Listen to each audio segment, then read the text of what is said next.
નમસ્કાર મિત્રો, રિકવરી લો ફાર્મ ફેમિલીમાં તમારું સ્વાગત છે દોસ્તો।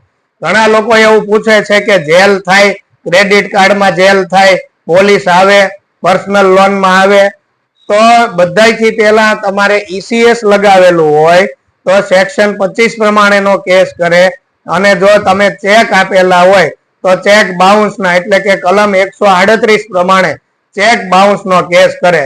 સમન્સ આવેલું હોય કે બેલેબલ વોરંટ આવેલું હોય ત્યારે પોલીસ તમને અરેસ્ટ કરવા આવતી નથી।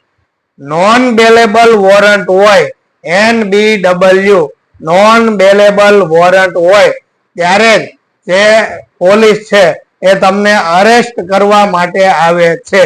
ટૂંકમાં લોન ન ભરાતી હોય તો પણ કઈ વાંધો નથી, પણ કોર્ટમાંથી સમન્સ આવે એટલે ફરજિયાતપણે તમારે હાજર થઈ જવાનું દોસ્તો। ઘણા સમન્સ આવેલા પડેલા છે અને ઘણા લોકો એવું કહે છે કે નો જાવ તો કલકત્તાનું આવ્યું છે કેમ જાશું, તામિલનાડુનું આવ્યું છે કેમ જાશું, નહીં જાવ તો બેલેબલ વોરંટ આવશે અને પછી નહીં જાવ તો નોન બેલેબલ વોરંટ આવશે। પોલીસ તમને અરેસ્ટ કરવા માટે ઘરે આવી શકે છે।